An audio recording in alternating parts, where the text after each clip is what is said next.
Good evening, friends. Namaskaram. My name is Shankar Santamurthy.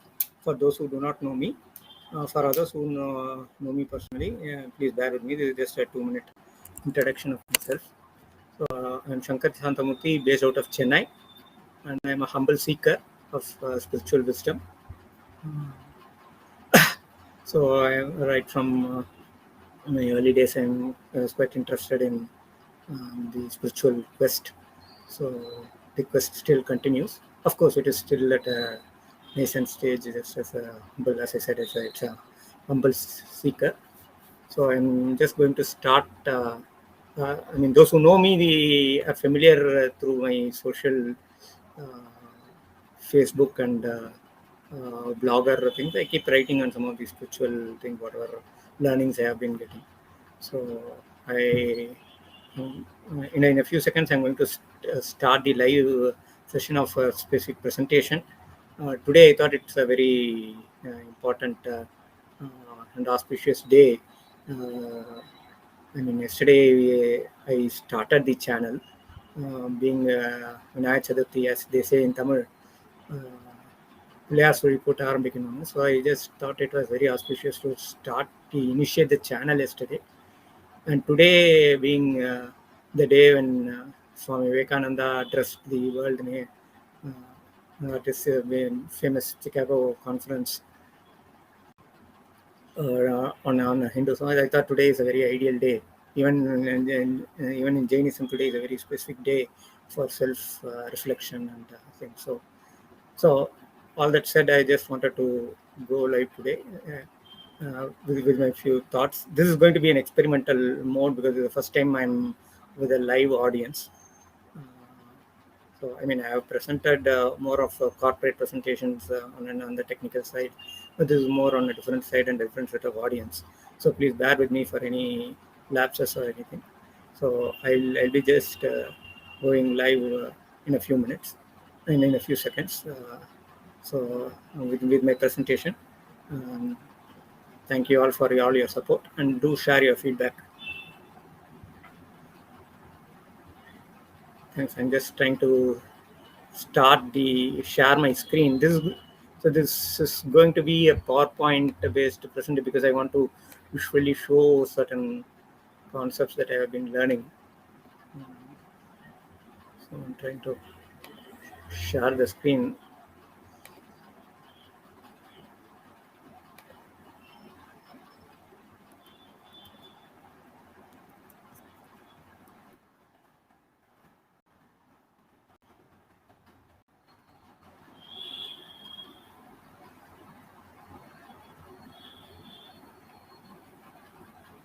I hope you're all able to see the screen.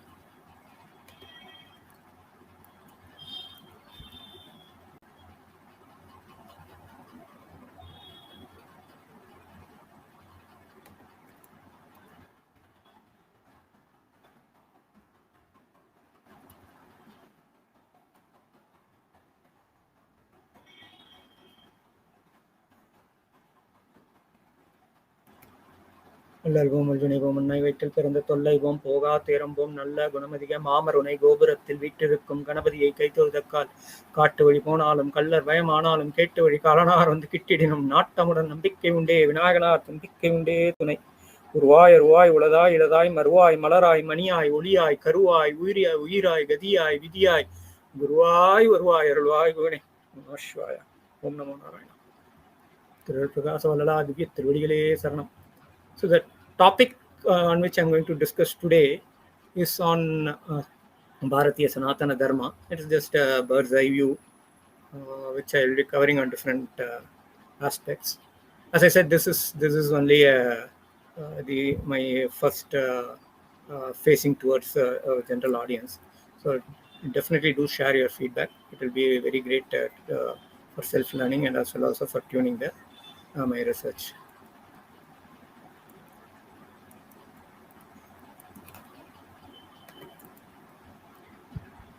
So the topics that I will be covering today is on these three basic agendas. So one, I'll talk about religious perspective of religion. another the perspective of scriptures, and the perspective of the philosophies, all from a Indic or predominantly from a bhāratīya standpoint, or the Hindu or Indic, or however you want to look at it, or from a larger perspective of the Bharatīya Darshanas.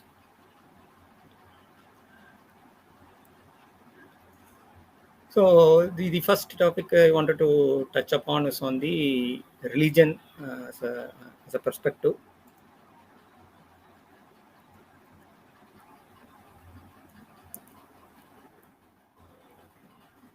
So what is religion? So this is one of the, religion is a very commonly used, we are so used to it, but if you try to formalize it as a definition, I think it is not easy to define things which are too common, right? And for that matter, any aspect, what is love, what is religion, what is feeling.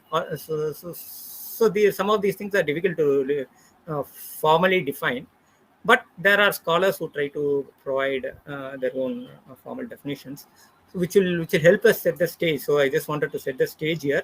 Here are some popular definitions by some scholars, by some spiritualists, from different perspectives. So one of the first, the philosophy of religion says religion is a conceptual system that provides an interpretation of the world and the place of human beings in it. So basis on an account of how life should be lived given that interpretation, and expresses their interpretation and lifestyle in a set of rituals and institutions and practices. So this looks a very formal way of defining religion. And then comes a very popular dictum of Swami Vivekananda, who is one of my favorite gurus.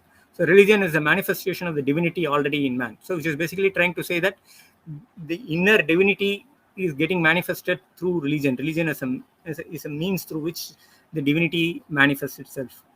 So then there's Introduction to Religious Philosophy is another book wherein religion is defined as a commitment to a kind or quality of life that purports to recognize a source beyond itself, usually but not necessarily called God. So there is something theological but not necessarily theological. We'll be seeing how not all philosophies or schools actually philosophical schools actually believe in God or advocate God as an entity, etc. We'll be seeing some of these schools also. And the last definition I want to highlight is a body of teachings and prescribed practices about an ultimate sacred reality or a state of being that calls for reverence or awe. So this again is trying to formalize religion through prayer, ritualized meditations, etc. So these are some of the definitions of understanding what religion per se is. Moving on, I just wanted to provide the evolution of religion across global. There's a global evolution of religion across the world. So as we all know that religion started as a primitive. So there is a five stages of religious evolution as per the model given by Robert Enbella, so which I want to leverage here because it reflects the right way of the way in which I am also looking at religion. So the first thing is the early man's discovery of religion or discovery of God is more from nature worship. So across all the cultures or civilization, be it the Indus Valley civilization, the Chinese civilization, or the Mesopotamian, Egyptian, you name it, anywhere the prehistoric man wondered the works of nature and started first confronting it. So as man's intelligence grew, he started thinking about it. He thought he can control nature, but he saw that there are frequent forest fires or natural disasters, or so man's struggle or race with nature started with somewhat like a conflict or trying to see if he can control it. But over a period, he understood that nature is, after all, more powerful than him, and he's just part and parcel of a small speck in that Mother Nature's expanse. So this is from the confrontation mode, he started getting into a surrender mode. That are the typical two ways. When we see too big a person, there are two modes in which we operate, right? Either we try to align with him and surrender to him, or we confront him. But when confrontation is not possible, the easiest and the safest bet is to surrender. So that is how the nature worship started across all the places. If you see the history of religious growth, everywhere it is nature. He started worshipping the sun. He started worshipping nature, trees, mountains, animals, etc.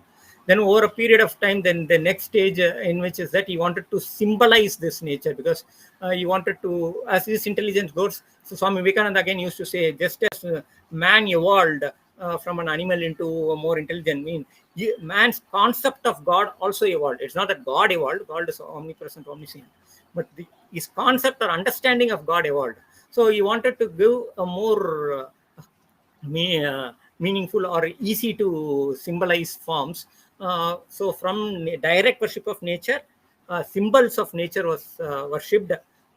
Earliest, it could be a phallic symbol, or it could be a symbol of a tree, or it could be a symbol of a man, or a symbol of a mountain, etc. So it moved into symbols, and from symbol, as man grew, he understood that nature is very intelligent and powerful. So it is omnipresent, omniscient, and omnipotent. So if for him to conceive that such a form, he cannot think of anything else more than his own human form. So that is why most of the religions in the ancient world started with an anthropic form of worship. So because he understood that he is the most intelligent species on earth. So something more intelligent he couldn't conceive of. He cannot imagine how that it looks. So he started imagining, creating image of himself, seeing God in the form of man. So image of man is image of God, and God is an image of man in his version of thinking. So that is the next stage, and eventually their religion becomes more and more say richer in its way of thinking, in its way of rituals, in its way of philosophies, and now the third stage, wherein it becomes more organized schools, where governance comes into play in terms of the dharma roles, or every religion has its own saying what is right, what is wrong, what is sin, and what is good, kind of a thing. And then what is the final purpose of man, what is his aim? Those things are that is how the evolution goes.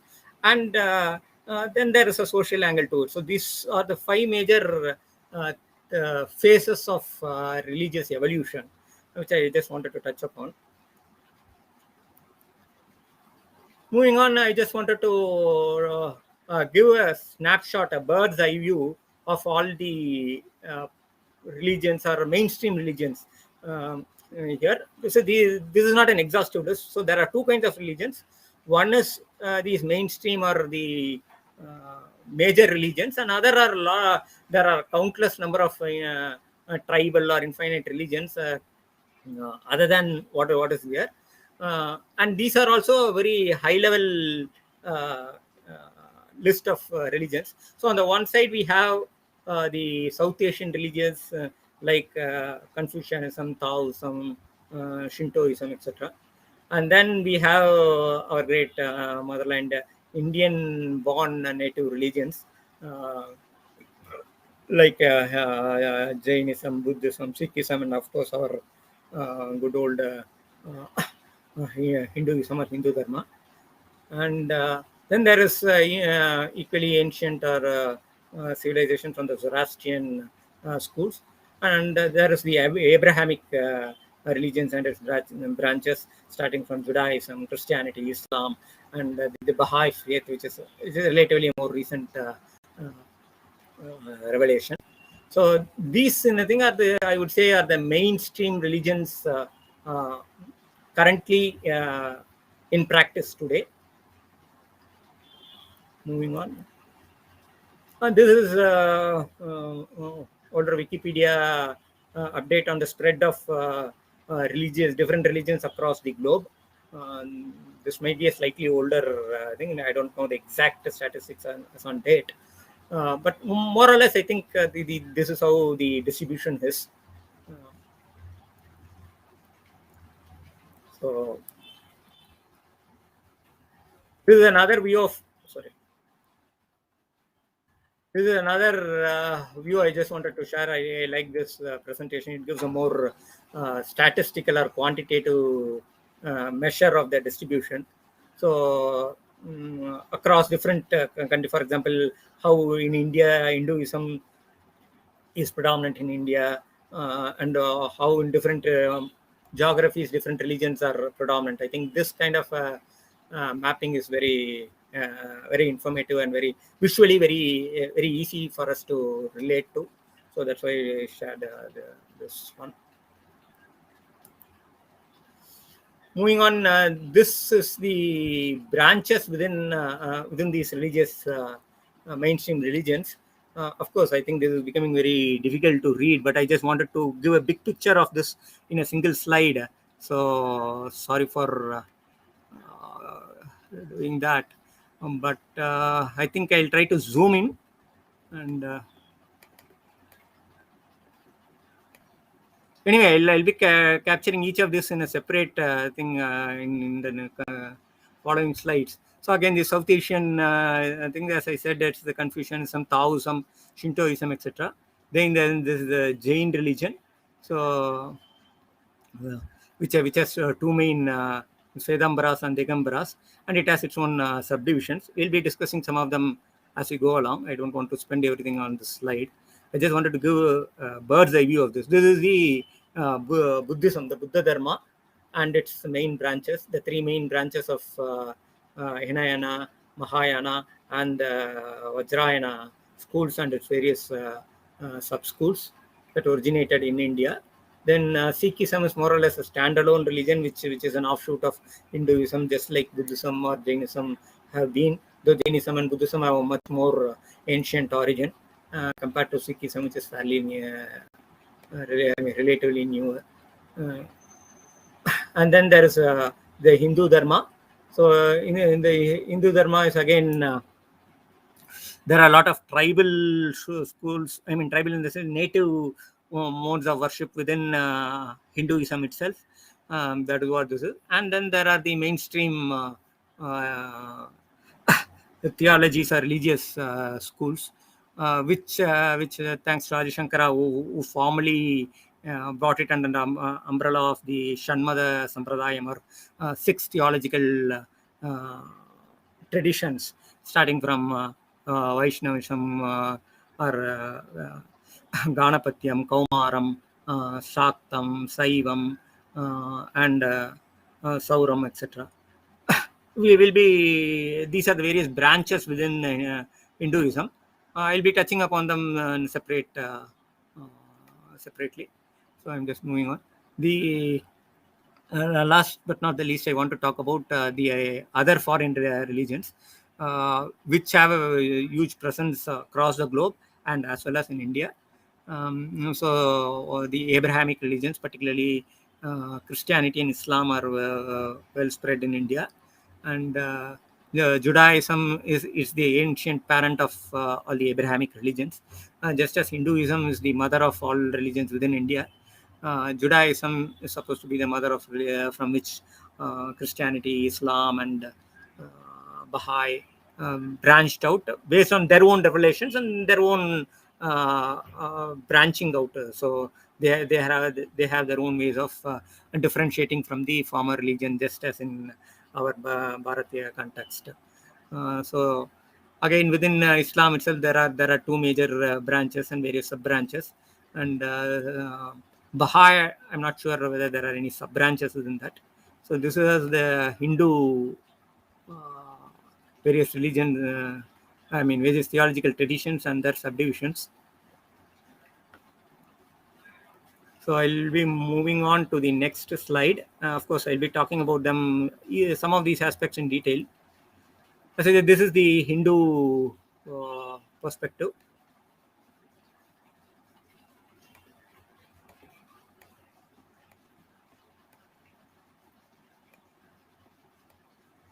So there is the tribal religion and the traditional religion.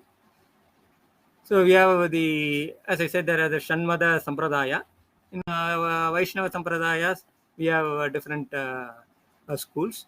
So Shankaracharya belongs to, the Smartha Sampradayam, which was formalized by Adi Shankaracharya, whose guru is Govindapada and whose guru is supposed to be Gaudapada. So the tradition starts from Gaudapada from the Sampradaya perspective. All these schools are Vedantic. The difference between Smartha school and the other schools listed here is that Smartha school is not confined to one theological belief of the 6 systems of theologies. The Shanmada Sampradaya, they correspond to all the theologies. That means they believe in Vaishnava theology, they believe in Ganesha theology, Shakta, Shaiva, Kaumara, etc. So all other Vedantic schools are also here. We have the Chaitanya Mahaprabhu's tradition, and the tradition of Vallabhacharya, which is the Rudra Sampradaya. So the Hare Krishna Sampradaya is there, Rudra Sampradaya is there, and the Sri Vaishnava Sampradaya, which is very, very famous and considered very sacred in Tamil Nadu, which is the Ramanuja's Vishishtadvaita Sampradaya. And there are other Nimbarka ways of Sabada Advaita Sampradaya. So there are different schools of Advaita. We'll be talking about them separately, which is here I'm talking about the Hamsa Sampradaya, which is started by Nimbarka. And then there is the Brahma Sampradaya, with Madhvacharya, etc. So these are some examples of how there are different Vaishnava Sampradayas. And then there is Ganapatiya Sampradaya, the Shakta Sampradaya. The Shakta Sampradaya again has 2 main branches, which is the Vamachara, the left hand custom, and the Dakshinachara, which is the right hand, or which is more the Dakshinachara is more the orthodox school, which is more Vaidika in its philosophies and as well as in its tradition. Then the Vamachara is on the left hand side. Again, we'll be deep diving on these 2. There's a hybrid version of these 2. Again, we'll be talking about them subsequently. Then there is the Kaumaram. So Kaumaram is again a branch out of the Saiva, Sakta, and Shivan, Shakti, and Murugar, the Somaskandar concepts. of Kaumara as a very ancient past in South India, particularly in Tamil Nadu. Murugan is called as a Tamil Deivam. So it has a very rich presence in Tamil Nadu specifically, and it has very ancient right from the Sangakala period. It has its presence. And Shaivism, of course, is pan-Indian thing, just as Vaishnavism is, and it also has various theological schools within it. There is the Veera Saivam school, then there is the Kashmiri Saivism. So Veera Saivism is sometimes called as a Suddhadvaita. Then there is the Paradvaita of Kashmiri Saivism, which is also called as the Trika Saivism. And then there is the Shivadvaita school, and then there is the Visheshadvaita school. So these are some of the Saiva schools. And Saura is basically the sun or Surya based worship, which has its tradition from the ancient Vedic things. In Vedas, if you see Agni, Surya, Indra are some of the most important deities. So the Saura Sampradaya is related to the Vedic presence, the Vedic tradition.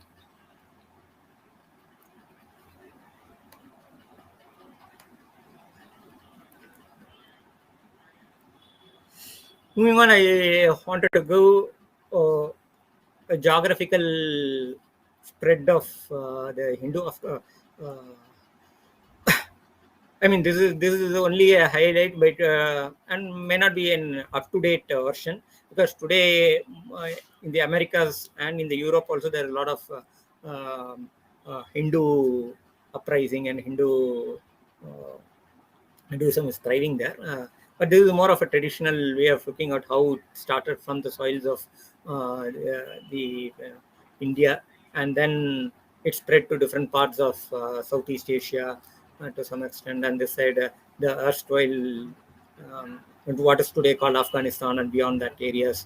So these are all different expanses of Hinduism. I mean, most of these places also have some flavors of Hinduism even today. I mean, in India, we need not even talk about it. It's very obvious. The other areas also, thanks to Rajaraja Chola and other places, I think the revival of the Hindu belief system in these places has always been kept fertile. And that's it. Then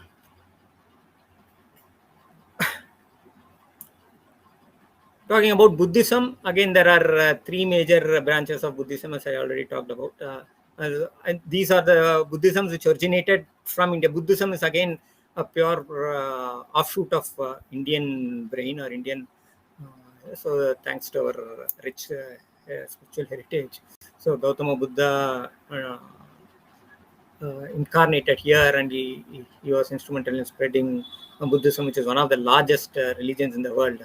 As we saw, it was probably the fourth largest religion in the world, spread out across different. So, but when it started, Buddhism started in a very small way as a very practical, moral-oriented thing. But it evolved into a rich school of philosophy, as well as ritual practices and other things. So, post a couple of centuries after Gautama Buddha, Mahanirvana, I think they held major world conferences, just as some conferences are held today for some religious. I think so many people participated, debated about the Buddhist schools and all that. And at one of these, I understand there are three major Mahasanghas held. As part of these Sanghas, there were some differences of thought process, which led to branching out of the Buddhism into different schools. The traditional or the older schools of they're called as the Hinayana Buddhism. Hinayana means older vehicle or the elderly vehicle. Claims to reflect the original schools of Buddhism. As it is, from that an evolved version is the Mahayana school, which is a larger vehicle. Because it's larger vehicle because of its scope of reach, as well as its scope of from its philosophical scope. While discussing the philosophical aspect, I'll touch upon it, but I just wanted to show there are two major branches. From Mahayana Buddhism, eventually the Vajrayana school of, or the Tantric school of Buddhism branched out. Then within these schools, there are again sub branches.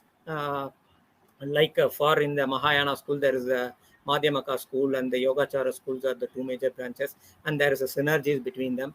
Again, in the Hinayana school, the Sthaviravada school, and the Mahasangika schools are the different versions of that. And so these are all how the different branchings of Buddhism happened over a couple of centuries post Buddha's nirvana. Of course, Buddhism, unlike Hinduism, Buddhism had a farther reach out thanks to Ashoka and various other kings who spread the religion far and wide. So this is one of the maps I found in the internet on saying how Buddhism spread across Southeast Asia, specifically China, Tibet, Nepal, this side Sri Lanka, Malaysia, Singapore. So it has spread a vaster region. In fact, in one of the rare meetings I happened to attend when I was just college, and Dalai Lama had visited the Krishnamurti Foundation for some major event of Jai Krishnamurti's. So there I remember still he remarking, India is very good in exporting religion. India has exported Buddhism. So Buddhism has spread across the world, but it has, for various reasons, I will not get into the reasons now. but it is not that spread in India as it is outside. That's the unfortunate situation. And, so this is the spread of. This is again I picked up from the internet. It's a very good slide over. I think James Kennedy is what the site says. It gives how the three schools which I talked about: the Mahayana, the Vajrayana, the Theravada. Theravada means elderly doctrine, or also called as Hinayana.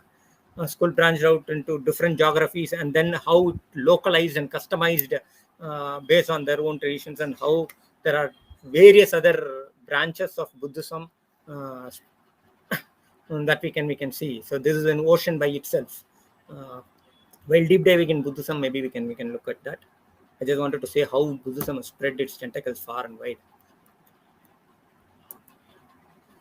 With this basic overview on the religious spectrum across the globe, I just want to move on to the next topic as per agenda, which is on talking about the Shastras, the sacred scriptures corresponding to these religions. So what exactly is a Shastra? So Shastra is again a Sanskrit term. The beauty of Sanskrit is that its meaning can be highly etymologically derived at it. So it's a very powerful language. So Shastra is made up of two etymological roots. Shas, which means to instruct or to teach, and Tra means which protects. So the Tra is the same suffix used for mantra also. So it's like a shield or spiritually protecting the soul, the pilgrim's progress. So Shastra provides a guideline, or it's a guiding. You can call it as a text or God, divinity, or however you want to look at it. So it is that carries the spiritual seeker in his journey by providing the right way of looking at the spiritual quest. So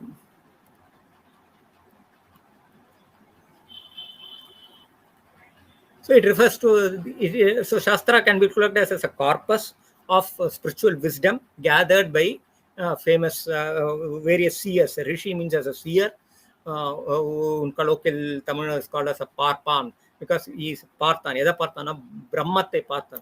So those who have seen Brahma here means divinity, God or divinity, or the highest spiritual wisdom, however you want to call it, or the highest energy, or whatever name you want to give it. So that highest spiritual consciousness who's able to visualize it, see it.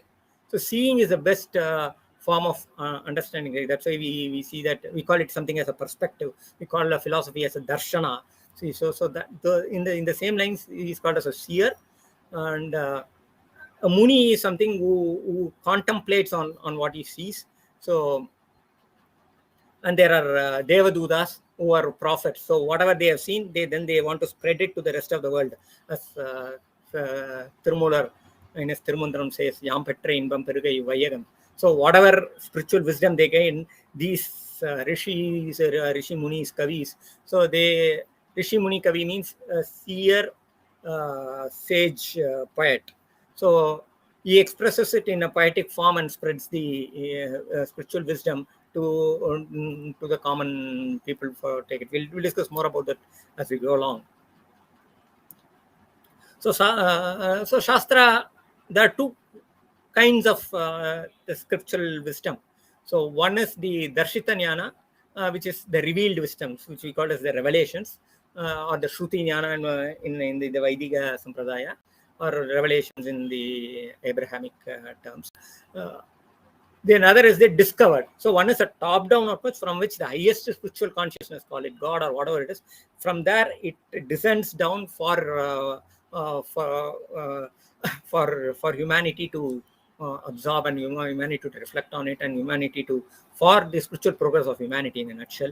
The other is bottom-up approach, how a man tunes himself or spiritualizes hself from this ordinary state of consciousness to a higher state of what Sri Aurobindo calls the supramental consciousness, or the higher form of spiritual consciousness, is what the bottom-up approach is. So there are two ways of the spiritual equation happening, and that's how I have depicted here.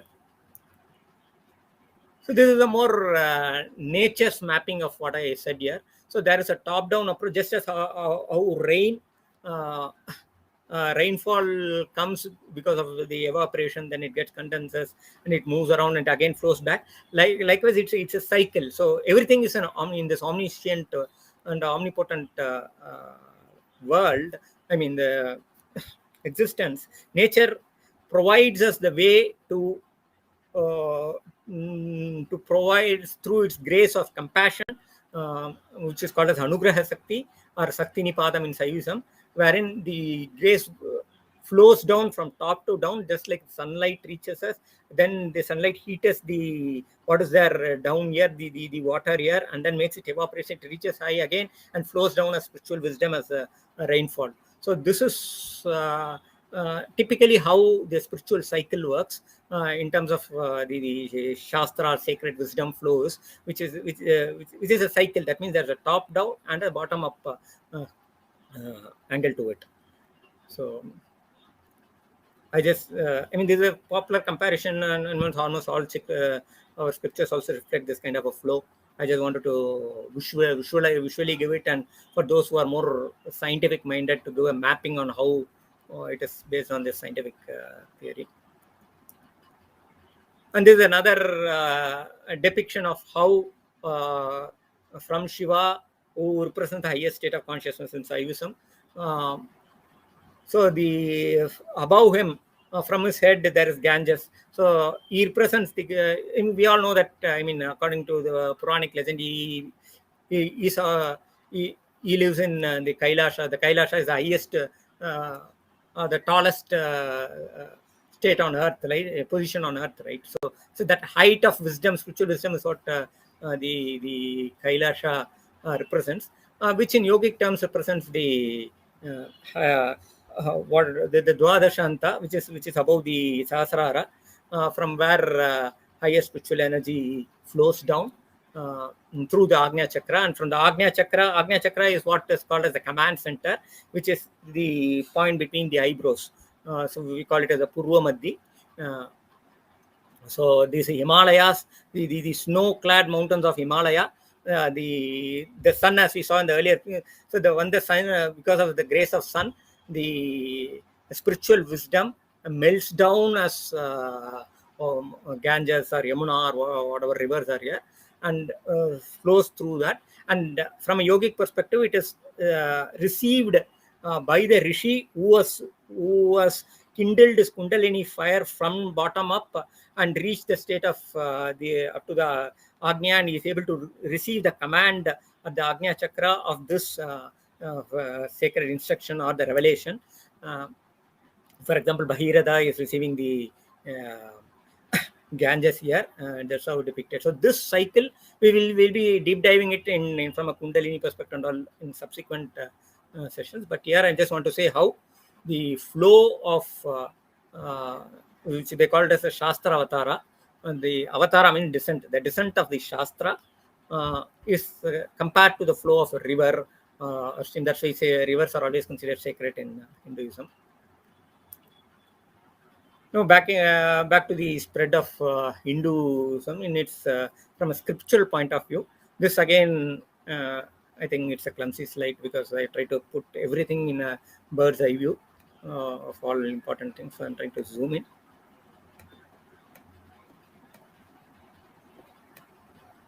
So this is the Vedic tradition. So we have the Rig Veda, Yajur Veda, Sama Veda, the Chatur Vedas.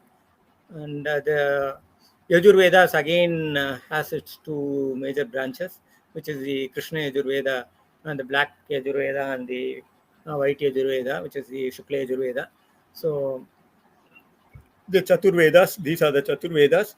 Sometimes Chatur Vedas are mentioned in terms of Shukla, Krishna, and Rig Veda and Sama Veda. leaving out Atharva Veda. Sometimes they call it, they are considering it. Traditionally, these four are the Veda, but for some practical purpose, which I'll talk about later, sometimes when they say Chaturveda, they also mean Krishna Yajurveda and Shukla Yajurveda, particularly from a ritual perspective of certain schools. That's how it. And from each of these Vedas, again, see, horizontally classified into four groups. I'll talk about them separately. Okay. And then there are the Upavedas, and then there are the Vedangas. The Dharma Shastra, an offshoot of Vedangas is the Dharma Shastra, which is a parallel offshoot. And the Vedangas have the following branches, like Kalpa, Nirukta, etc. We'll be touching upon some of them.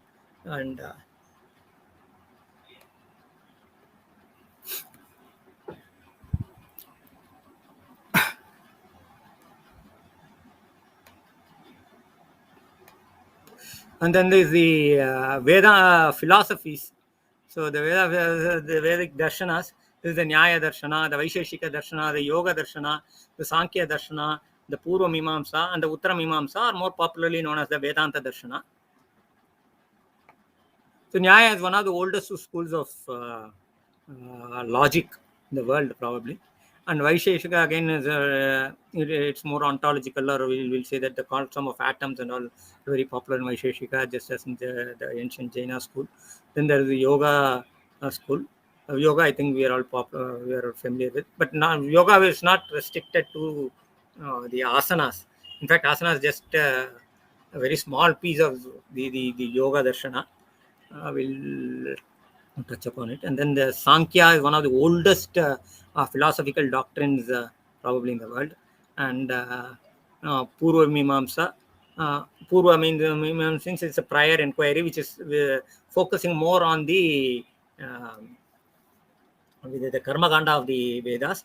And then there is the Uttara Mimamsa, which is the posterior inquiry. Mimamsa means inquiry. It's a posterior inquiry and the Jnana Kanda. And all these things we'll be touching upon when we blow up on the Vedas separately. And within the Vedanta schools, there are major schools like Advaitam, Dvaitam, Vishishta Advaitam, Veda, etc. These are the schools. I'll again touch upon them separately. And then there is the Agama world. There is the Vaidika Sampradaya, there is the Agamic Sampradaya. What about this? I'll deep dive, but now I'm just saying that is one major school of scriptures, wherein there are three major branches, which is the Vaishnava Agama, the Shakta Agama, and the Shaiva Agamas.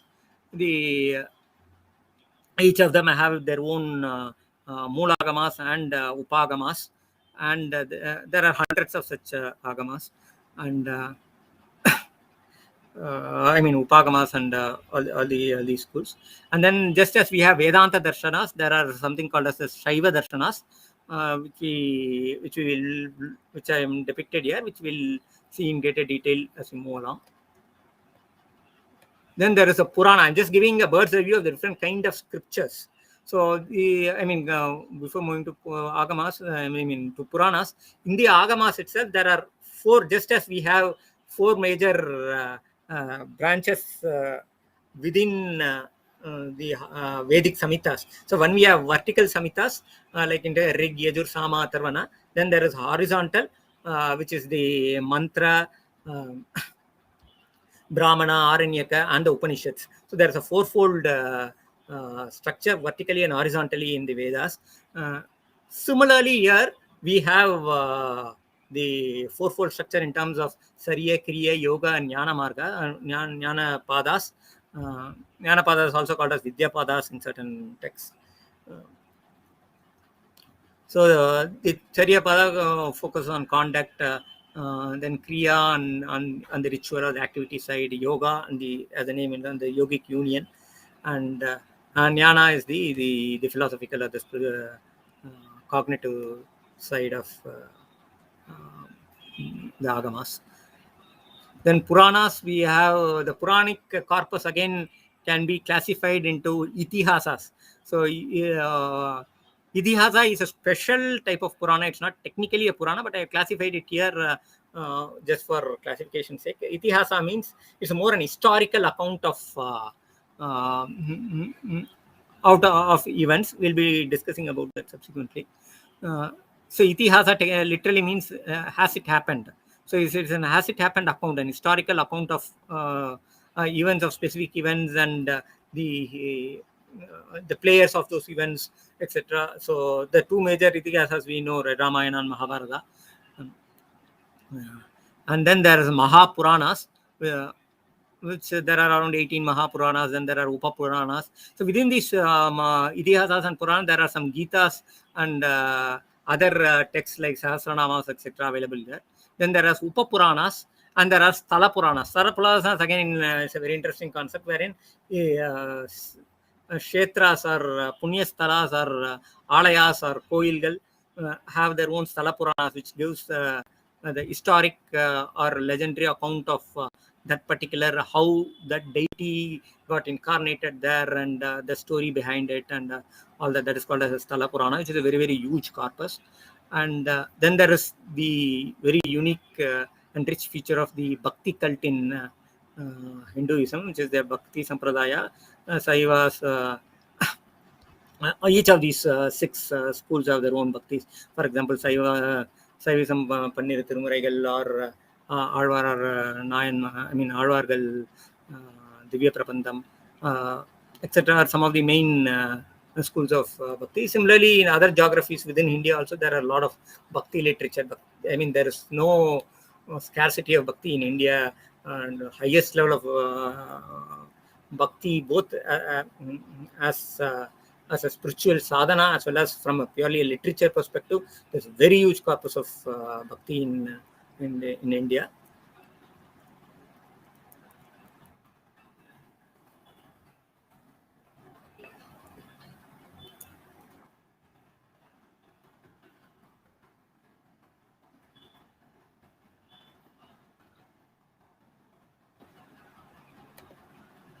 So each of these philosophies, I talked about the philosophies, right? They will have a sutra, they'll have a bhashya, they'll have bhashya is a commentary, sutra is an aphorism. So in a nutshell, easy to remember nutshell, the essence of the philosophy will be provided in, like in physics or in mathematics, or we have formulas, right, which represents a big philosophical concept or a scientific concept or a mathematical concept, right? A small formula. Like that, the sutras help people to remember and discuss and contemplate on that. And bhashyas are explanatory notes on that. For example, E equal to mc squared of Einstein. Everybody understands E equal to mc squared, but what exactly it means, what is E, what is M, what is C, and why is it C squared, and what is the science behind it, is a big research paper, right, by Einstein and by various other scientists following him. So like that, bhashyas expand upon the sutra literature, and these bhashyas again further commented, expanded by a gloss in the form of vriti or in a tika, vartika, different ways of that. So each of these schools have their own versions of that.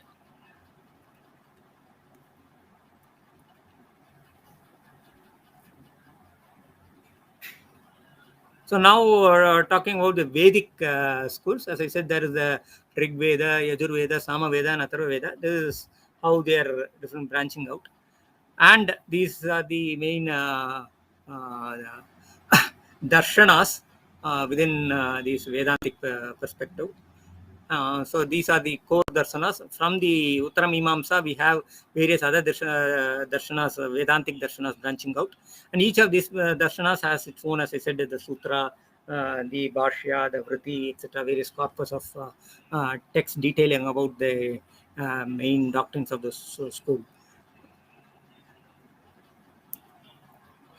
And moving on, I'll be talking about these concepts again and again in greater detail, so I didn't spend much time on that slide, which is a reflection of the older slide actually. So this again is a vertical slicing of the Vedic corpus. So we have the Rig Veda, the Krishna Yajur Veda, the Shukla Yajur Veda, the Sama Veda, and the Atharva Veda. And each of them has their own horizontal mappings in terms of the mantra section, as I said, the Brahmana section, and the Aranyaka section and the Upanishad section. And each of them, the Upanishads, there are several Upanishads. So there are of which there are more than 100 Upanishads, 108, and sometimes even more. Of these, 12 or sometimes 10 are considered Dasha Upanishads or Dvadasha Upanishads are considered to be the primary Upanishads, which are distributed across each of these samhitas. Again, we'll detail them later. I just want to go vertical and horizontal split of the same. So this is the Rig Vedic corpus. So there is a mantra, there's a Brahmana, Aranyaka, and the Upanishad, and its various shakas means various branches. See, these are all have very long historic past, right? So these corpuses were being fine-tuned when the from rishi to rishi, when it is word of mouth spread, right? It's a shruti based. So there is some fine-tuning, there is some customization and then branching out. So those are the shakas, and by which different schools have branched out within the overall Vedic corpus. And some of the main snapshot of this is in terms of the synopsis of the mantras, the quantity, some statistics on that. The number of mandalas within Rig Veda is around 10. Rig Veda is one of the oldest available or live or virgin scriptures in the entire world. So it is one of the oldest scriptures which is still live and worshipped or contemplated, or whose mantras are still considered to be the most sacred of things in the world. So Rig Veda is the mother of all Vedic corpus, because most of the other Vedic mantras are directly or indirectly branched out or direct references of the Vedic mantras. So Rig Veda is the most sacred, oldest, and the most popular Vedic thing. And these are some of the major Upanishads within each of these. Within each of these shakas of Rig Veda.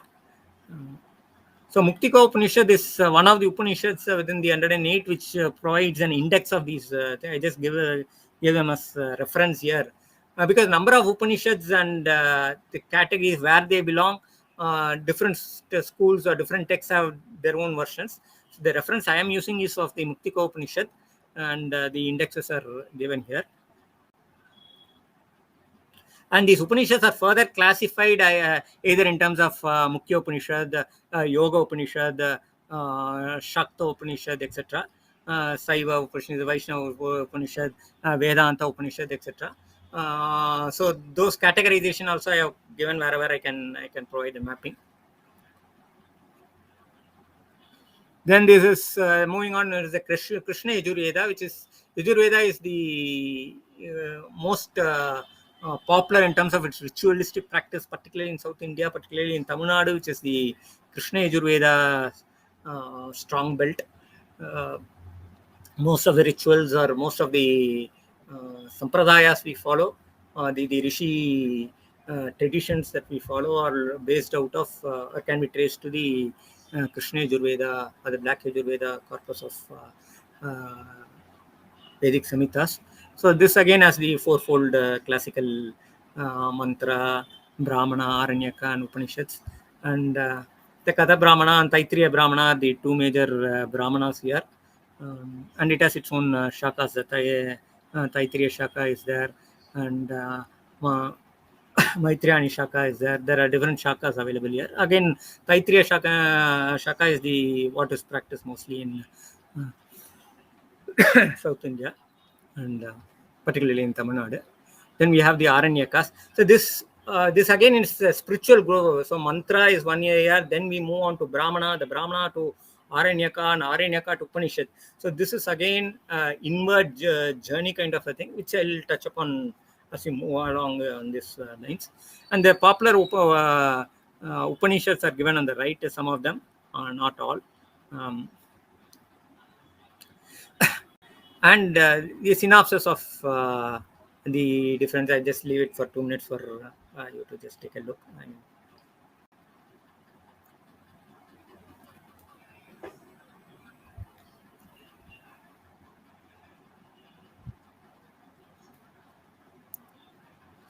And sorry again, this is too not very readable, but I just wanted to put all the things in one slide, so to say how rich the Upanishad corpus within Krishna Yajurveda is. So there's a very rich set of Upanishads here. I mean, we'll deep dive into these Upanishads and all these things probably in subsequent sessions. I just want to do the list here and to do an expanse here, just to do the length and breadth of the scriptures. That's the intent of today's. Then moving on, we come to the Shukla Yajurveda. The Shukla Yajurveda is again very musical in its rendering. And the famous Chandogya Upanishads belongs to Shukla Yajurveda. It also has its own 4 branches. In fact, Bhagavan Sri Krishna Paramatma in his Bhagavad Gita says he is Shukla among the Vedas, right? So it is considered to be very pristine because it is very, the way it is rendered is very musical. Most of its mantras are from Rig Veda, but the way it is chanted has its own unique musical thing, which is very special about it. Again, there are different sub branches within it. The Kanva and Madhyayana are the major brahmanas within it, and the Upanishads also has 2 main branching shakas, and these are the synopsis of these mantras and Upanishads I just given here. I mean, lack of time, I'm just this again is a snapshot of the major Upanishads coming under this, and the classification whether they are yogic, etc., and the index according to Muktika Upanishad.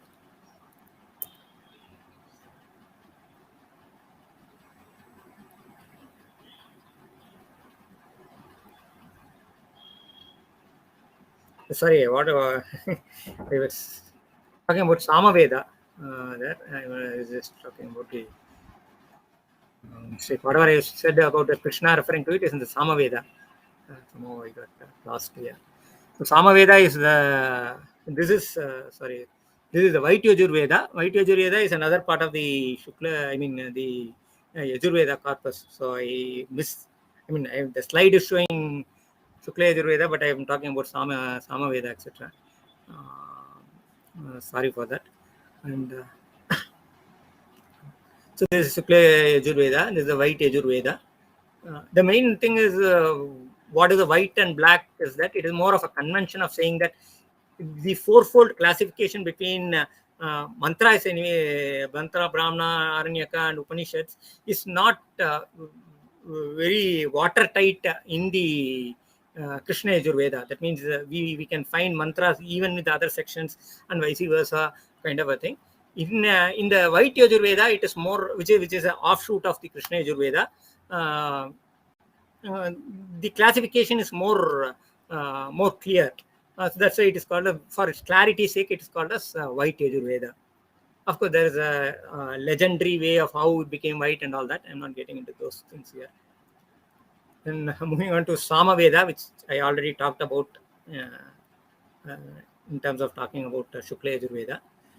So Samaveda is the Krishna's favorite, and this is more musical in its rendering and content. And these are the main Upanishads under Samaveda.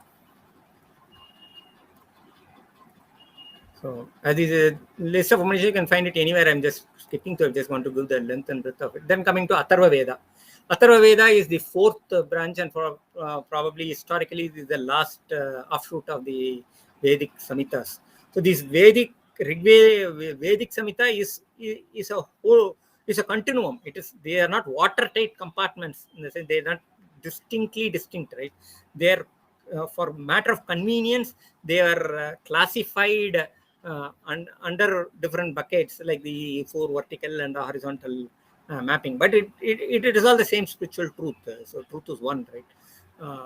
So out of this, right, the final branching is Atharva Veda. Atharva Veda is very interesting in the sense that it provides a linkage between the Vedic corpus and the Tantric concepts, also Tantric or the Agamic schools, which we'll be talking about. So it provides a bridge over it, and it is so it provides a bridge between 2 different schools of thought.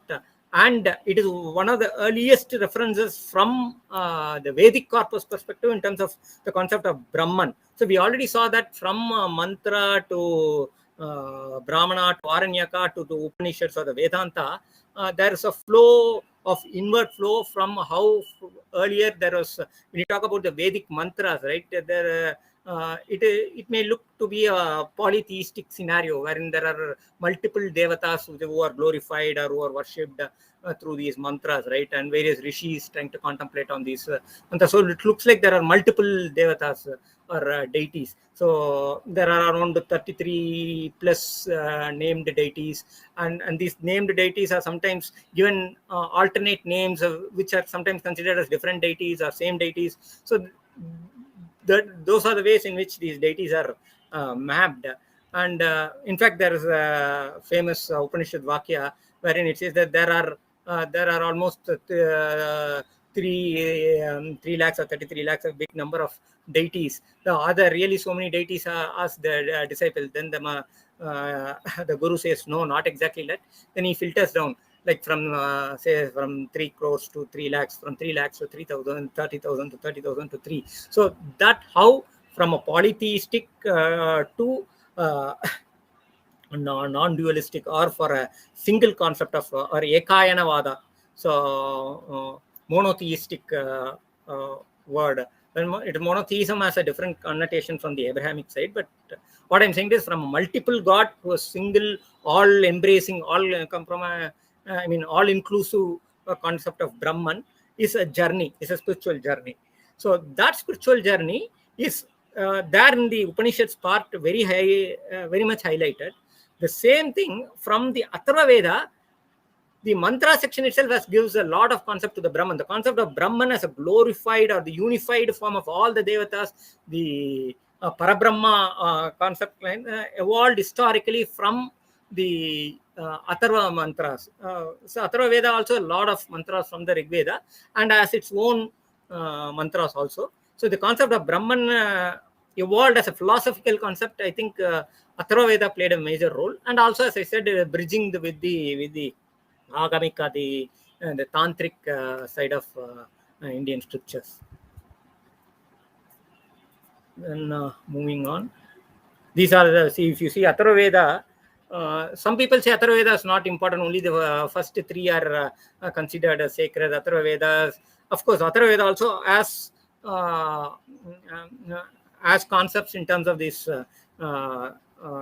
leveraging or capitalizing on the darker side of energies. See, energy is energy, right? You can use it for different purposes. So there are grayer side of energies like this black magic, like the. So those things are also historically by scholars mapped to some of the Atharva Vedic, where the tantric schools, later schools of the tantric, the left current schools of tantric capitalized it, and so that's how the history goes. So for that reason, the Atharva Veda are sometimes not given the same level of sanctity in some of the orthodox Vaidika Sampradayas compared to the other 3 schools.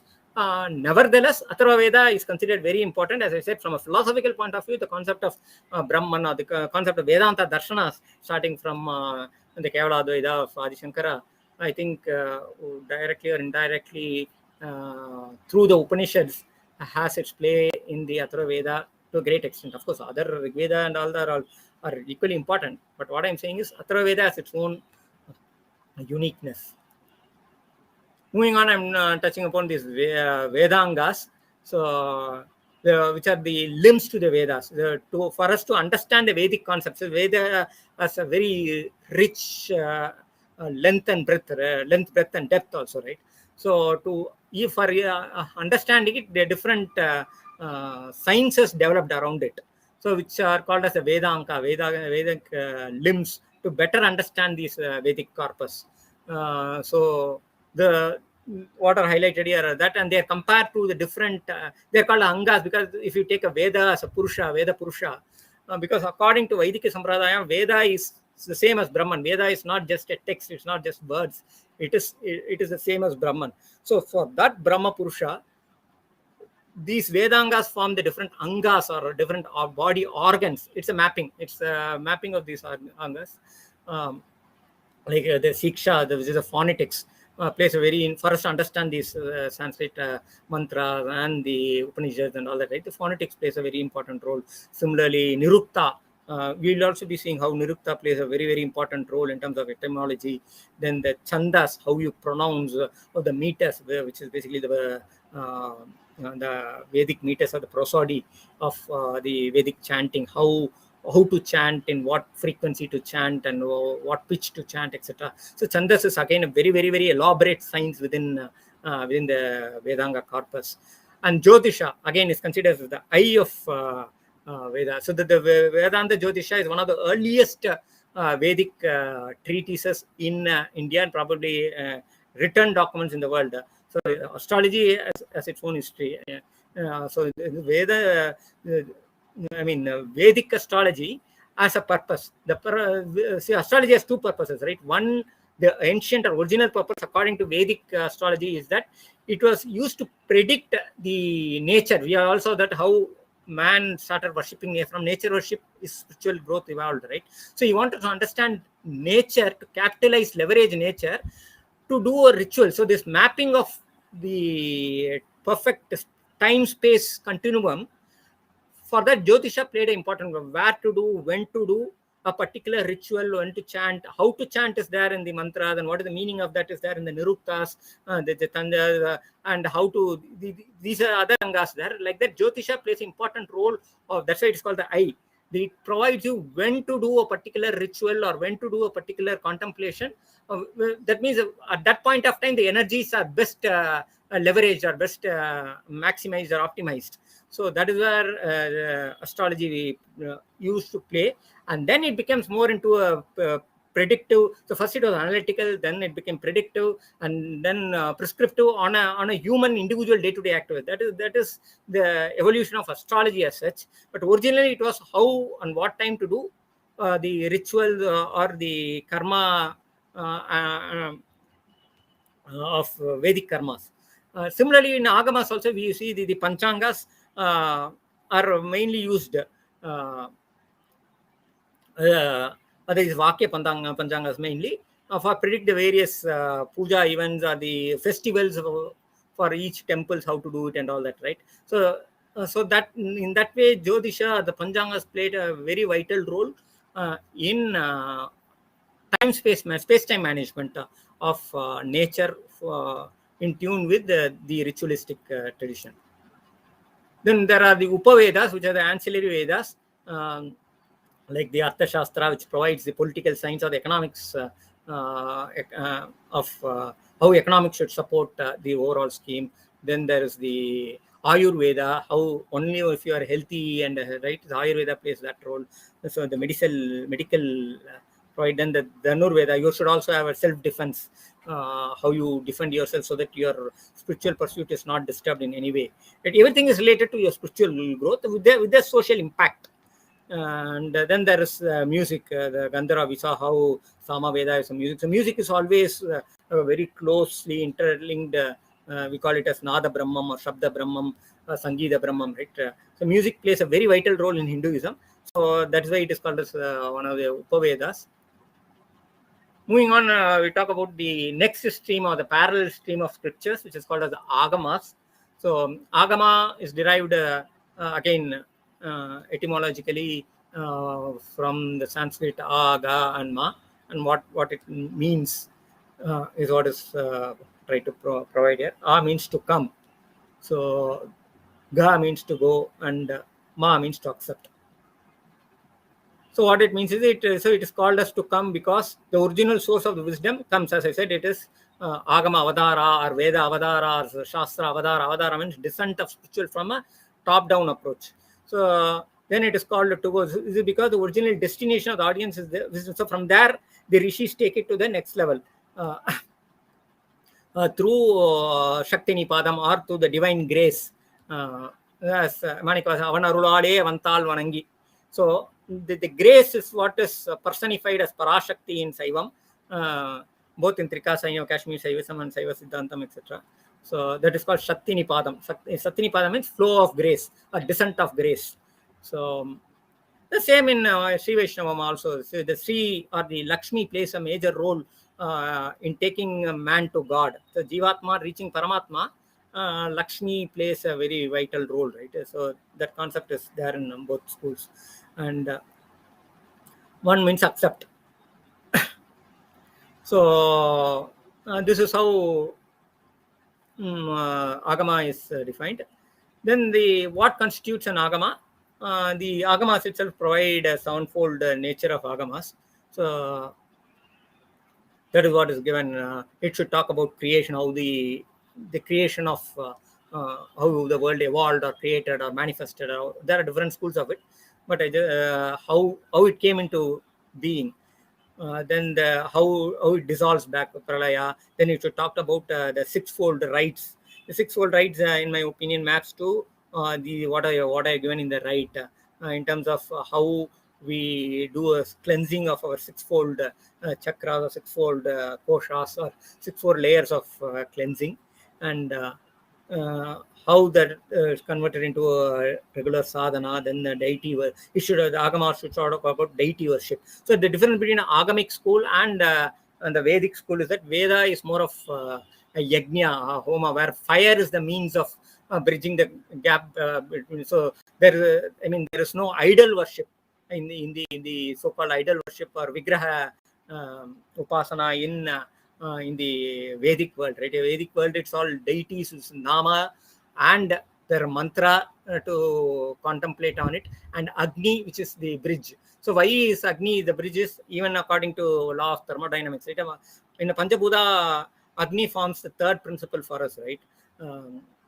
Which is the if you from the gross to the subtlemost to Akasha, from land to vacuum, right?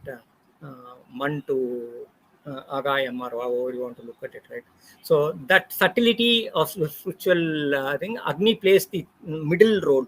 So, and thermodynamics, also law of thermodynamics, right? Agni represents the energy exchange. So when we say heat, right? Heat actually means it's a unit of energy exchange. So energy from one phase to another phase energy can never be created or destroyed according to law of conservation of energy, right? It can only be transformed from one state to another state. This transformation from one state to another state is measured through through exchange through a form called as heat. That is what thermodynamics says. So similarly, from a Jivatma state or Vyahavarika Satya, or from a mundane state of human consciousness to reach out to spiritual state of consciousness, Agni plays that role of transforming the thing. So that is why Agni is glorified in the Vedas. The same Agni is given a more different form, or human form, or what to say, a more tangible form in the Agamas, wherein the different vigrahas were formed, which is there are different forms: Shakala, Nishkala, Shakala, Nishkala. So there is a pure human form, there is non-human form, and there is a mixed form kind of things, right? We'll be discussing in more detail. I'm just saying that the difference between Agamic work and Vedic is Agamic. There is Uruva Varibadu or Vigraha Upasana, which is the main way through which we channelize our energy. And these Vigrahas are either can be worshipped internally, locally within our own homes through a puja, in our puja room or wherever it is, or at a common place of worship which is called as a temple or alaya, wherein a physical matter is given a spiritual energy through pranagni, by raising the kundalini shakti and ceremonially giving the energy content to it. We'll talk about it later. I just want to so this Vigraha Varibadu is very core to the Agamas. Through this, that is what this deity worship is centered to both Tantric and Agamic worship, and yoga and the introductory writer. So Agama also has Agama is most of the Agamas are Ekayana Vadas. That means they, as I saw, there are three major Agamas, right? Saiva, Shakta, and Vaishnava, right? So each of these schools says that that particular deity, Vishnu, is the highest principle. Shiva is the highest principle, or Shakti, depending on which Agama they demand. So to belong to that school, you have to formally get inducted into that school, just like I get inducted into an academic institution or get inducted into a corporate work environment, etc. Right? So there is an inductory rite which is called as Diksha, and there's a very rich process to it. So that becomes a very important part of the Agamic corpus of what kind of Diksha, who has to do, when it has to do, why it has to be given, and all that. Discussing further on the nomenclature of Agamas, right? Agamas are again have their own synonym terms. So Agama is sometimes called as Nigama, sometimes called as Tantra or Tantra. So these words are sometimes used interchangeably and sometimes with specific context. For example, Agama Shaiva text, mostly in South India they call it as Saiva Agamas, whereas the same Saiva text sometimes they call as Rudra Yamala Tantra is called, sometimes they'll call Paushkara Agama, they'll call Paushkara Tantra, they'll call. So sometimes they're interchangeably. Sometimes it is also the naming convention is such that these Agamas are more Saivic in their convention, where Tantra is more Shakti cult, or Nigama is more Vaishnava cult. I mean, these are all, they are not watertight compartment. It's all different usages of the same concept. So that's why when etymologically they all mean more or less the similar idea. Moving on, as I said earlier itself, Agamas have 4 major branches: Sarya, Kriya, Yoga, and Jnana, for the disciplining yourself, and then the rituals of how to do rituals, what are the rituals, how to do it, etc. is the Kriya Pada, and the Yoga Pada. So the next stage, and then there's the Wisdom Path, which is the Jnana Pada. So these are called as the 4 walls or 4 ways of or the 4 pillars of the Agamic corpus. Sometimes they are saying as a 4 different ways. So you can reach out to any of these 4 ways. For example, the Chidambaram temple, right? The famous Raja temple at Chidambaram, which is one of the oldest and most famous temples. The 4 gateways, Gopravasals, represents each of 4 of these discipline paths, and by tradition 4 Saiva saints enter through each of these 4, representing 4 of these paths. So that is one way of looking at these Agamic corpus. And the Agamic corpus, as I said, as a parallel in this 4-fold division with the Vedic concept, wherein, for example, in the Vedas we have the Mantra, Brahmana, Aranyaka, and Upanishads. Here we have Sarya, Kriya, Yoga, and Jnana. So there is a direct mapping between the Jnana path and the Upanishads, the Yoga path and the Aranyaka path, where it's more internalized. The Kriya and the Mantra. So here I think there is there is a synergies of cross reference synergies here. When it comes to between Karma Marga, Bhakti Marga versus Mantra Pada and the Brahmana Pada. So we saw how there are 4 parallel routes through which each of can enter, depending on his spiritual quotient, which is his spiritual aptitude as well as his attitude. He can enter into 4 of these gates, as I said, 4 ways of entering into these Agamic ways. The other way of looking at it is it is more of a nested nature, wherein Charya talks about the conduct. Then once your conducts are there, then you do the ritual rite, which is more of a Bahya Karma, which is an externalized way of contemplating the divinity. Then you internalize in yoga, and then you contemplate it and reflect it or absorb into it from a philosophical or spiritual knowledge point of view. So in that way, it is more of one within the other, layered kind of an architecture. So what we call as Agam, topmost is the Purapuram. So using Valala's naming conventions, Purapuram, Puram, Agapuram, and Agam. So the Bahya, external, outer, and then the outer, then the Antarbahya, which is internal or outer, which is intermediate, and the Agam, which is purely on the Gnostic side.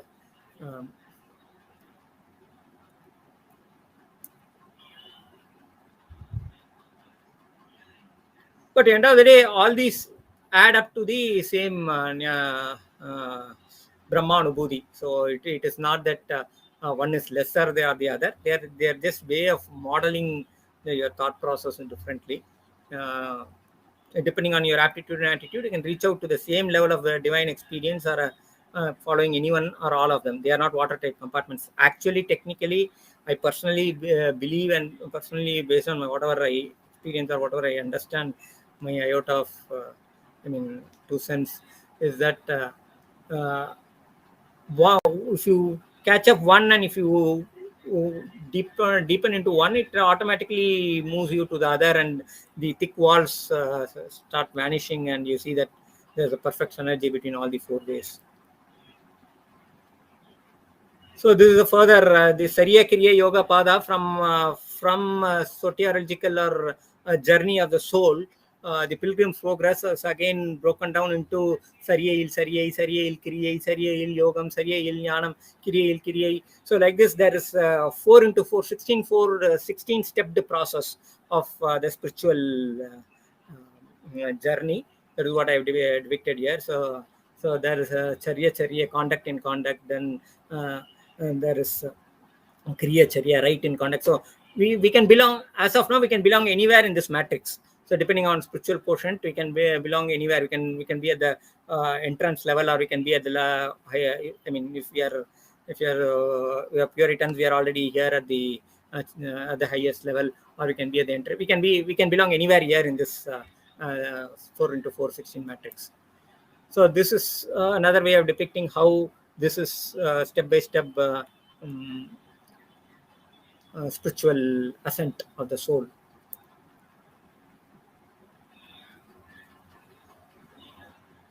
So I want to give a mapping of this thing in terms of the Vedantic corpus of Jagrat and which comes in the Upanishads, the Mandukya Upanishad, wherein we talks about the fourfold Jagrat, Swapnam, Sushupti, and Turiyam, right? And of course, there is the Siddhanta school talks about the Turyadidam. I'll come to it later. But there's a fourfold. This fourfold will again be mapped to, just as we have the Jagratil, Jagrat, or Jagrati, then Sapna and Sapna, dream in wake, dream in the dream in wake, then there is waking, then there is so these are 4 levels, right? These mappings are there. Then the trance in dream, then there is sleeping in dream, then there is swapna in dream. So that kind of mapping is what so this is how it moves. From here it comes from jnana charya. Once you have jnana charya, then you move on to charya kriya.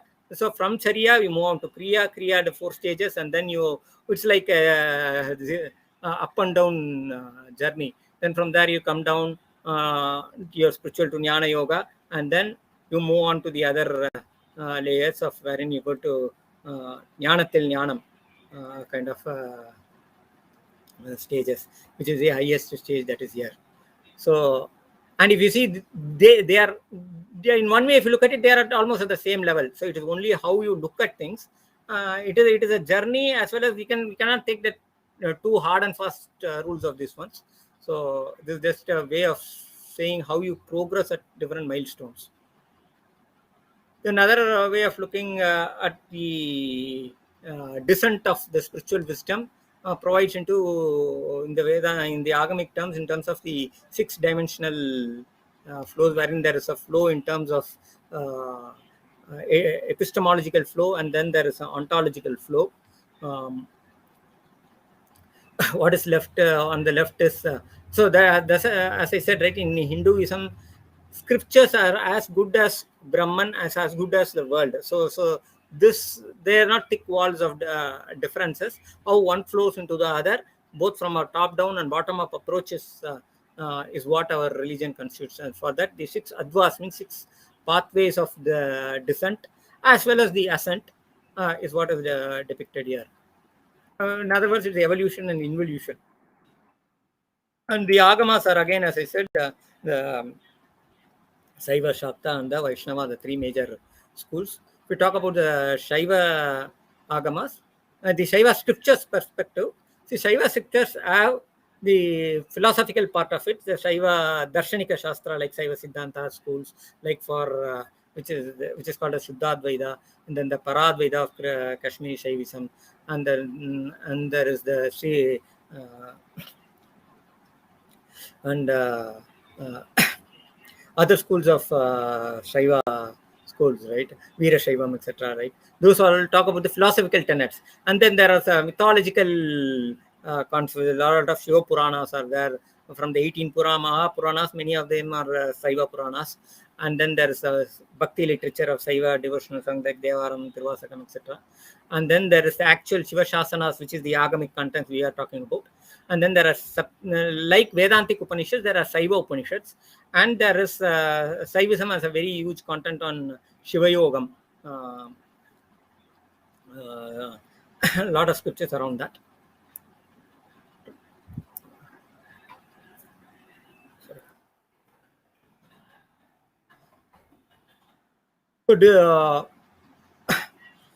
So classification of Shaiva scriptures in terms of the Shaiva Agamas, which is called as the Shaiva Shasanas, as I talked about earlier, are again mapped into different streams like the Laukika Marga, the Vaidika Marga, and Adi Marga, Adhyatmika Marga, Mantra Marga, etc. And they are all believed to represent different directions. When you talk about the geographical directions, they correspond to different directions. And they also are supposed to be emerged or revealed from the different phases of Paramashiva, the 5 different phases of Paramashiva. So Panchamukha Shiva is a very famous iconography. So, excuse me.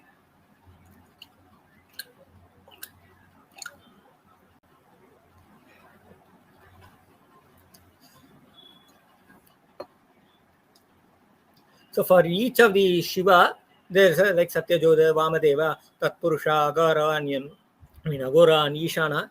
These are different mukhas of Shiva, and there are each mukha has a mantra associated with it, and there's a Karaneshwara associated with it. That is what is mapped here. And this is referent to, with a specific Agama called Nisvasa Mukha. This is one of the oldest surviving Shaiva Agamas available as of now. Out of many Agamas, I think we lost many Agamas. One of the earliest available Agamas in terms of chronological dating is the Nisvasa Mukha Agama. So there this reference is there. Of course, it is such a mapping is there in almost many texts. I have given the same thing in a more visual way so that it is easier for us to map how from different mukhas, different margas evolved. And according to Shaiva Agamas, Shaiva, the descent of this Agama Shastra Avadara happened from Shiva, the highest consciousness, Paramashiva. It happened through Parashakti. As I said, it is the divine grace which they descended, or in other words, she is the first recipient of this wisdom from which it passed on to the rest of the world.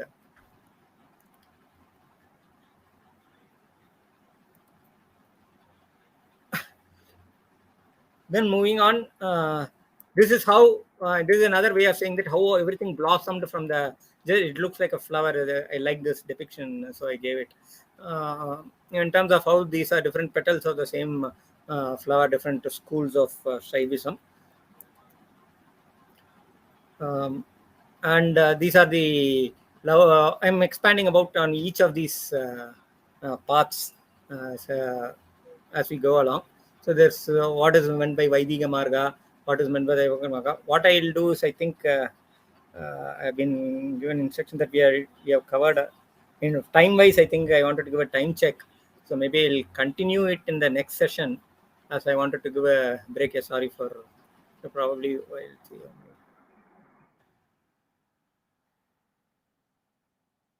Okay. So probably I'll stop here in my current session. Thanks for the patient listening. Whoever has continued to listen, I know some of them would have left either because of time constraint or lack of interest or whatever it is. Right? For those who are listening and patiently, thanks for your time. Please share your feedback. This is definitely my test bed, my I mean, this is the first time I'm going live on a presentation, so there could be some lagging in the way I've presented, either my presentation style or including the presentation of what I talk or what I present in the form of the slides, or in terms of the content, etc. Please highlight it, and whatever areas you really liked it, or that will also give us feedback on which you think are helped you learning or whatever it is. Please feel free to share your feedback. So feedback is one of the best ways to for mutual learning, as always, right? Even in law of physics, right? Feedback plays a very important role, not only in physics, in management or anywhere, right? So it is how messaging happens and how information fine tunes itself, or whatever it is, right? The wisdom fine tunes itself. So do reach out to me for any thoughts or inputs, and thanks for your patience again, and catch you soon later. Om Shanti, Om Shanti, Om Shanti.